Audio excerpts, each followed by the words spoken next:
from Kenmore High School, but that was in '44.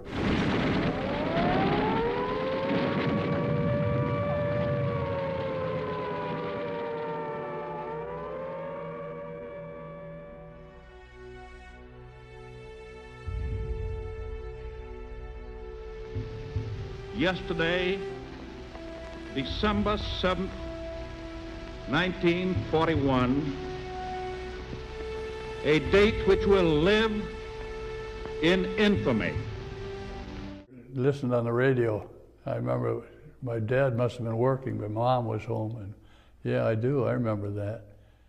What was your reaction? Oh, man. Well, it came as such a surprise, of course, to everybody, and we weren't thinking in terms of enlisting or anything like that. But when it did happen, I was, where would I have been? I was probably in 9th grade or 10th grade. From then on, that's all anybody ever talked about, you know, was progress of the war. I actually graduated from Kenmore High School, but that was in '44. Mm-hmm. And as far as World War II, I enlisted in the Navy in that spring of '44. I don't remember if it was February or March, but with the understanding that I could graduate from high school before I actually got called up, and then went to Great Lakes Naval Training Center and went through boot camp, was sent to a pre-radio school at some junior college in Chicago. I forgot which name. But anyway, after I got through pre-radio, I was sent to primary radio in the Navy out in Monterey, California. And that was a 3-month thing. I'd never been to California before, so that was kind of exciting for me. And then when I got through primary, I was sent to secondary school, and this was down at Corpus Christi. And at that point, I was in a radio radar school, and at that point I had to decide whether I was going to go for shipboard radar or aircraft. And so I picked the aircraft, and I went down to Corpus Christi Naval Air Station. And I was there 6 months. And just towards the end of that time period, the war ended. Mm-hmm. So they sent me up, kind of a funny thing. They gave me a choice. Do you want to go to the Pacific Ocean or the Atlantic? And so I had really never been in the Pacific, so I said, yeah, I'd like to go to the Pacific. Well, wouldn't you know, I got sent to Norfolk. And from Norfolk, I was there for maybe a couple, 3 months. I was up to Cape May, New Jersey, a naval air station. And at that point, this would have been about January, I think, of '46. A carrier, aircraft carrier, came into Quonset Point, and they let out a lot of their people that were due to be discharged. And so they were kind of short-handed for crew, and I had an opportunity to join that, to become part of the USS Randolph. And I got on in, I think it was January of '46. And we roamed around the North Atlantic for a while. I don't know why this was. It was in the middle of winter. And quite often it was so rough going that you couldn't land or take off aircraft. But then, let me think, probably April, May, we went to Portsmouth. The ship had been damaged in the Pacific, and it came back, and we were in there for a couple weeks in dry dock. And all that time I was living on the ship, but didn't really have any duties. But when they got that patched up, then we took off, and now we're getting into warm weather, and we sent us down to the Caribbean. And it was pretty warm. It got so hot, I remember, on the flight deck that you couldn't touch the planes. They were really, really hot. Wow. The only port that I remember going into was in Cuba. Guantanamo. We went in there for a very short time. Well, I know one thing we did while we were there. They had a big beer party, and it's amazing how many compartments there are on a carrier. And I was a petty officer by that time, and so they gave me a crew of 4 or 5 guys that we had to haul the beer from the center part of that ship up to the deck, and then they took it ashore.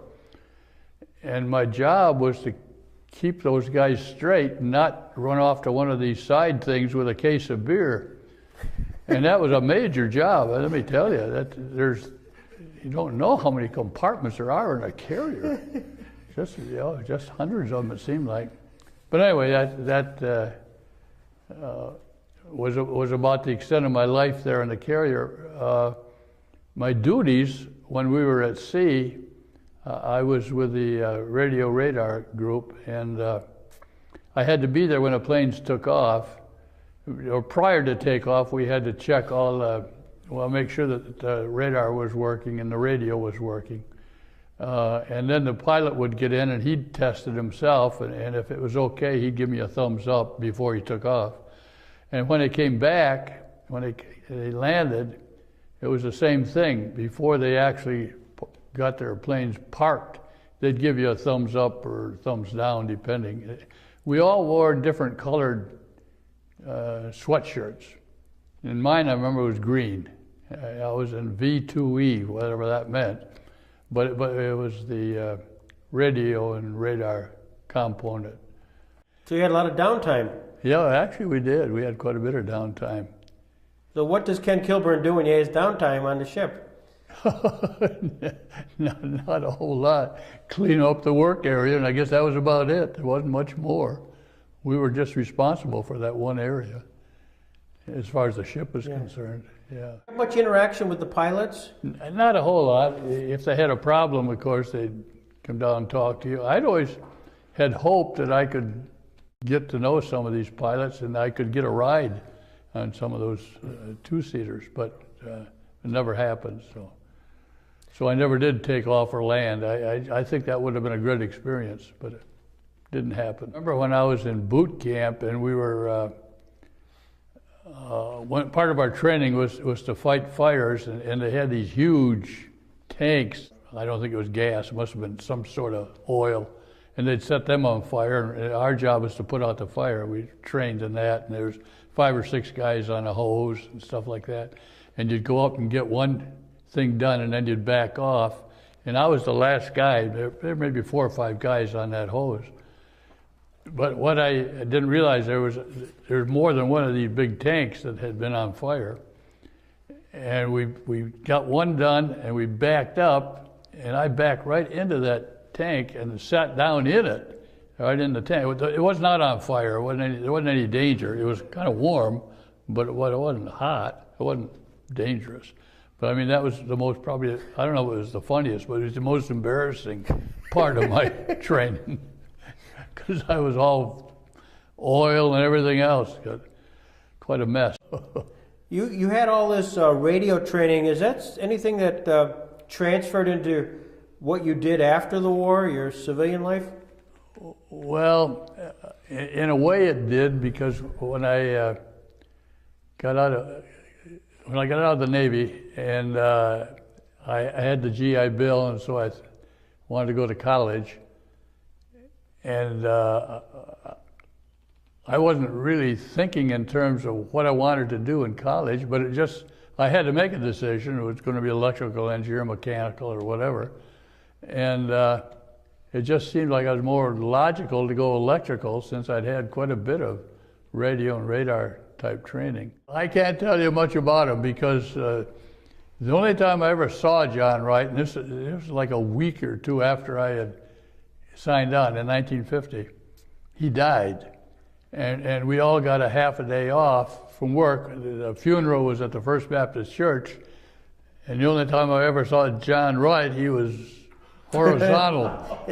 I never did see him vertical, so I can't tell you much about John Wright. Well, what about Lucille Wright? Well, yeah, she was, such an energetic person. Most people, that worked there, I don't think they thought all that much of her. I mean, but she certainly had a lot of energy and was knowledgeable in a lot of areas. I never had that much contact with her. Well, Ken, what's the question I should be asking you that I missed? Oh, I don't know. I told you it wasn't a very exciting life as far as my military career. I was in actually during the war, but as far as seeing any action, of course, I was in school when all the action was going on in the 40s, 44, 45.